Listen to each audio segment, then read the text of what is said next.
ایک ساتھ آپ کے ایک غلام تھے، وہ بھی ساتھ ہوئے، وہ راستوں کے ماہر تھے، اور ابوبکر صدیق اور حضور علیہ السلام، یہ 4 افراد وہاں سے چل پڑے۔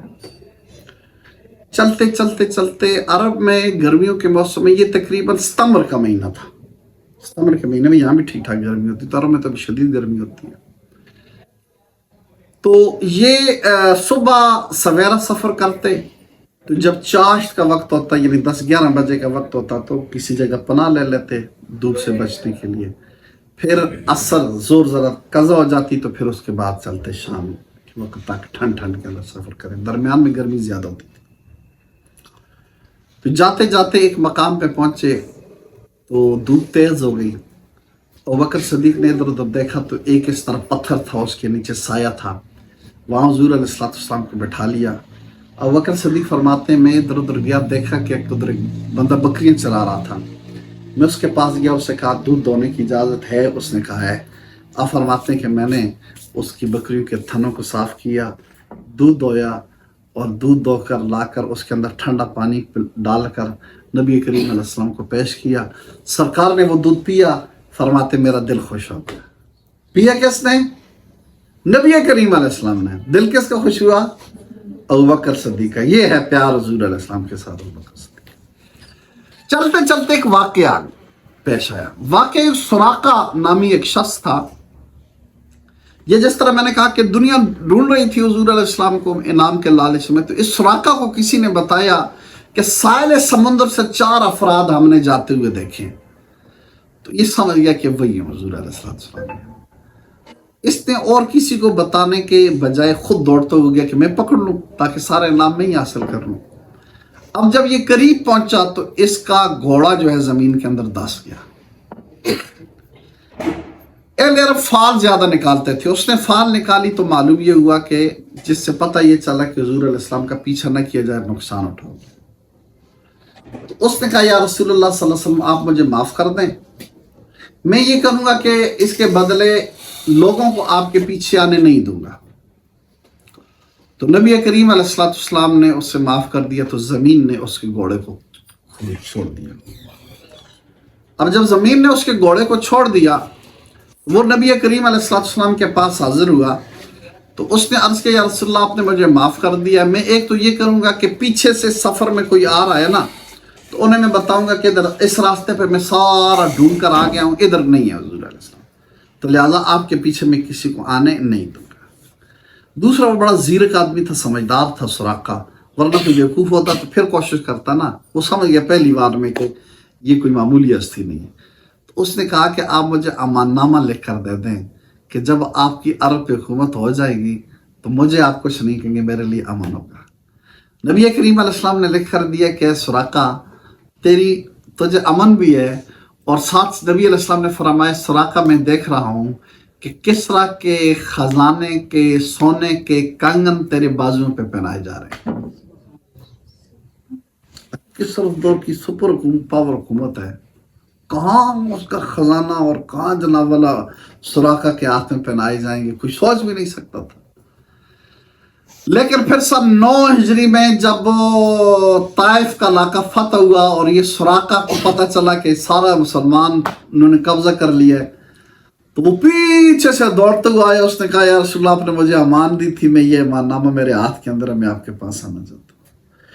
اور پھر جب اس سے کئی سالوں کے بعد حضرت عمر رضی اللہ تعالیٰ عنہ نے کسرا فتح کیا، اور ایران کے سونے کے جو خزانے تھے اور سارے مسجد نبی میں آئے، تو نبی کریم علیہ السلام نے سراقہ کو بلایا اور جو سونے کے کنگن تھے اس کے بازو پہ پہنائے اور فرمایا سراقہ، یہ میرے نبی علیہ السلام نے جو پیشنگوئی کی تھی، یہ دیکھ لیا، آج ثابت ہو گئی ہے۔ یہ دونوں کام جو حضور علیہ السلام ہوتا ہے۔ اب حضور علیہ السلام اور ابوبکر صدیق اور یہ چاروں چلتے رہے، چلتے چلتے چلتے راستے میں ایک عورت کا ڈیرا تھا، اس سے ام معبد کہا جاتا تھا۔ یہ ام معبد بڑی سخی عورت تھی، یہ مکہ اور مدینہ کے راستے میں آباد تھی، تو کوئی بھی گزرتا اس کو کھانا کھلاتی، دودھ پلاتی۔ اس دور کے اندر بہترین کھانا دودھ ہوتا تھا، یا کوئی بکری ذبح کر لیتا، اس کو گوشت ہوتا تھا، یہ کھانا ہوتا تھا، وہ کھلاتی رہتی تھی۔ لیکن قدرت خدا کی ان دنوں میں اس پر بھی غربت تھی، کوئی چیز نہیں ہوتی تھی. تو اس کا خاوند جو ہے بکریاں لے کر گیا ہوا تھا جنگل کو چرانے کے لیے. تو جب نبی کریم علیہ السلام ابوبکر صدیق وہاں پہ پہنچے تو ام معبد سے کہا کہ کوئی کھانے کی چیز ہے؟ ان کا کھانے کی تو کوئی چیز نہیں ہے، ہمارے گھر میں فاقے ہیں، اور جو بکریاں تھوڑا بہت دودھ دیتی ہیں وہ جنگل میں گئی ہوئی تھی، کہا کچھ بھی نہیں ہے. حالانکہ وہ کسی کو خالی نہیں چھوڑتی تھی، لیکن بائی چانس ان دل میں ان کے پاس کچھ بھی نہیں تھا. ایک کمزور سی بکری ادھر باندھی تھی. نبی کریم علیہ السلام نے فرمایا اس بکری کا دودھ ہم دھو لیں. اس نے کہا اس کا کیسے دودھ دھوئیں گے، یہ تو اتنی لاغر ہے کہ یہ بکریوں کے ساتھ چل نہیں سکتی تھی، چلنے کی قابل نہیں تھی، تو ہم نے اس کو یہی روک لیا ہے، تو دھو سکتے تو دھوئیں، اس میں کہاں دودھ ہے. نبی علیہ السلام نے جا کر اس کے تھنوں پہ ہاتھ مارا تو اس کے تھن میں دودھ آ گیا. نبی علیہ السلام نے دھویا.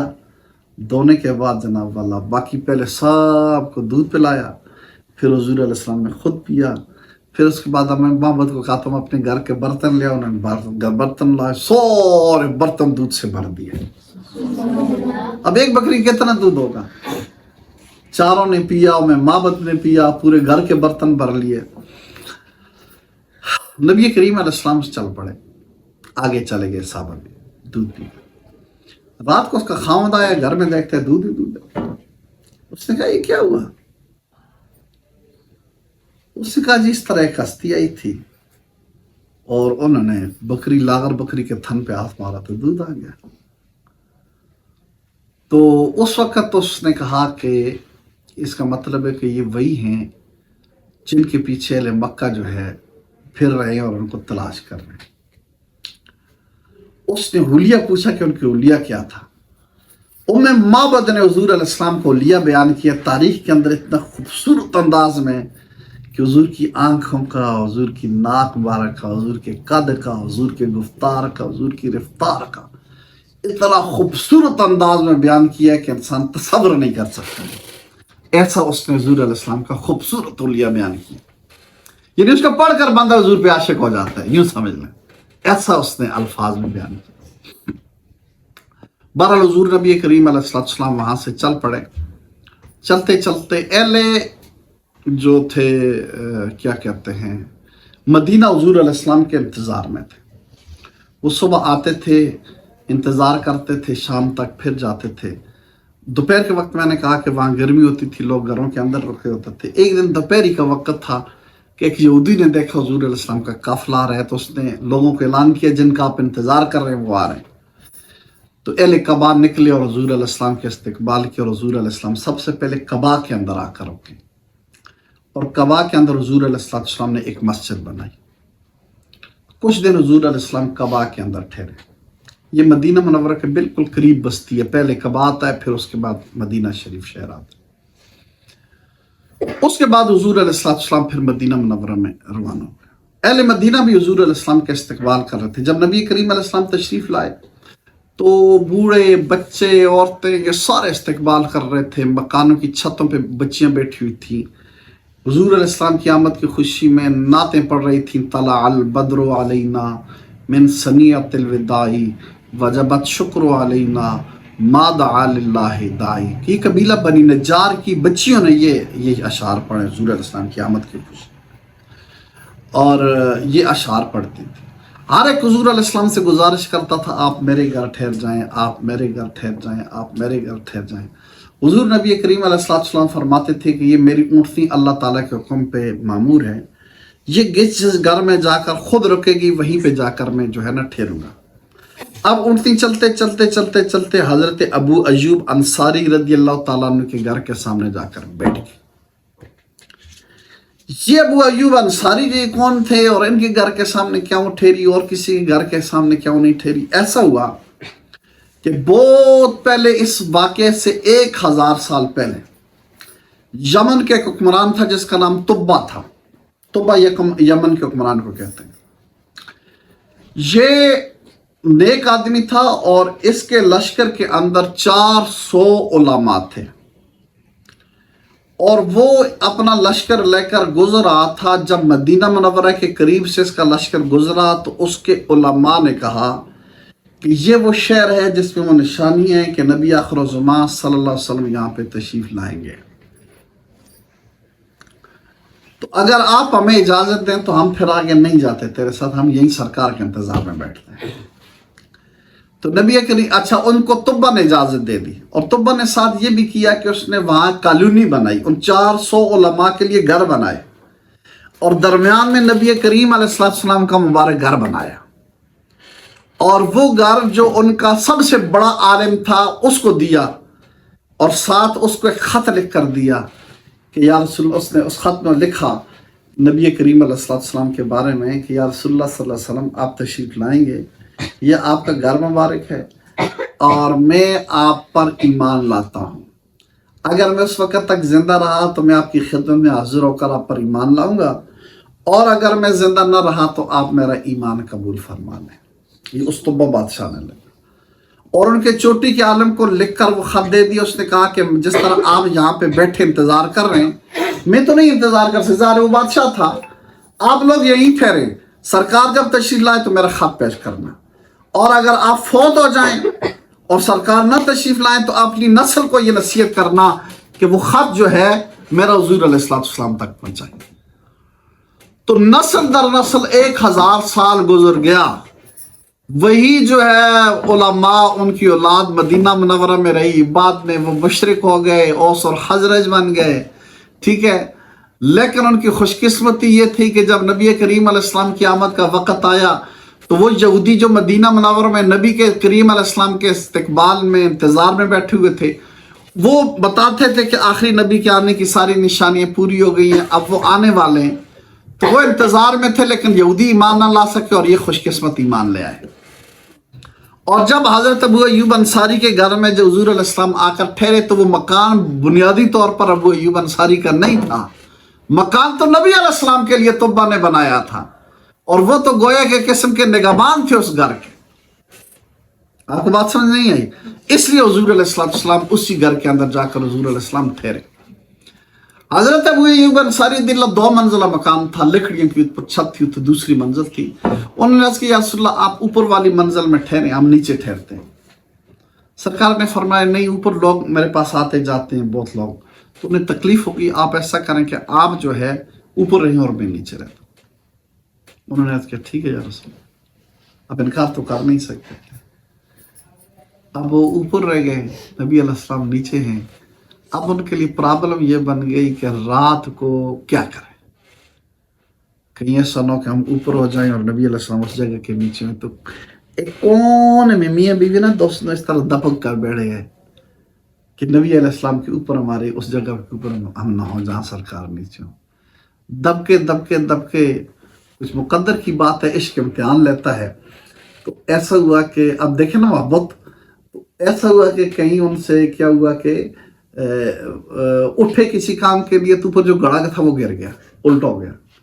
اب جب گڑا الٹا ہو گیا تو ظاہر ہے لکڑی کی چھت تھی نا، پانی تو نیچے آنا تھا، اب ڈر گیا کہ پانی نیچے آئے گا، تو جلدی سے اپنی رضائی اٹھائی اور اس پانی کو انہوں نے اوپر لا کر رضائی میں پانی چوس کر صاف کیا تاکہ نیچے نبی کریم علیہ السلام کے اوپر نہ جائے۔ اور رات اسی طرح دبک کر گزاری، اور صبح پھر سرکار سے ساری بات عرض کی، یا رسول اللہ یہ ہمارے درمیان ہم سے ہو ہی نہیں سکتا کہ آپ نیچے اور ہم اوپر ہوں۔ ایک تو اس طرح پھر حضور علیہ السلام کو اوپر تشریف لائے۔ دوسرا یہ کہ کھانا پکا کر بیچتے تھے، تو جہاں جہاں سے نبی کریم علیہ السلام کھاتے تھے نا، تو وہ جو جہاں جہاں نشان لگے ہوتے تھے اس جگہ سے وہ کھاتے تھے شوق اور محبت کے ساتھ۔ تو اس طرح کچھ مدت حضور علیہ السلام حضرت ابو ایوب انصاری کے گھر رہے، پھر حضور علیہ السلام نے اپنے لیے علادہ مسجد نبوی بھی بنائی اور اپنے لیے گھر بھی بنایا۔ تو یہ واقعہ جو ہے یہ ہجرت نبی کا واقعہ تھا جو میں نے آپ کی خدمت پیش کر دیا۔ دعا کریں کہ اللہ تعالیٰ نبی کریم علیہ السلام کی سچی محبت عطا فرمائے۔ والسلام علیکم ورحمۃ اللہ وبرکاتہ۔